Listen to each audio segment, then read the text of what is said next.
Pag-aaralan na ng Office of the Ombudsman ang pagsasampa ng kaso laban kina dating Speaker Martin Romualdez at dating Congressman Zaldico. Ito ay matapos na irekomenda ng DPWH at Independent Commission for Infrastructure o ICI sa Ombudsman ang pagsasampa ng plunder charges at iba pang kaso kina Romualdez at co na may kaugnayan sa maanumalyang flood control project.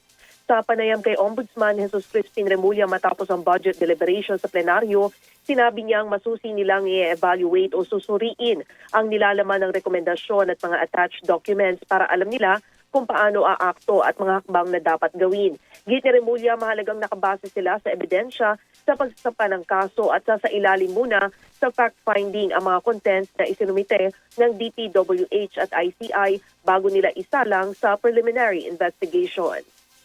Na evaluation muna, titingnan namin yung contents, fact-finding, and fact-finding if there are things that are needed para pwede namin i-subject sa preliminary investigation.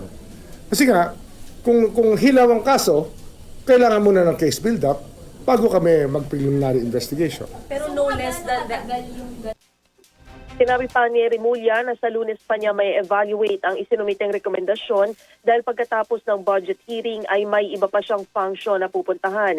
Nakatitiyak naman si Remulla na may mga masasampahan sila ng kaso kaugnay sa flood control project anomalies bago matapos ang taon. Kasama mo sa DZXL RMN Manila, Radyo Man Conde Batak, Tatak, RMN.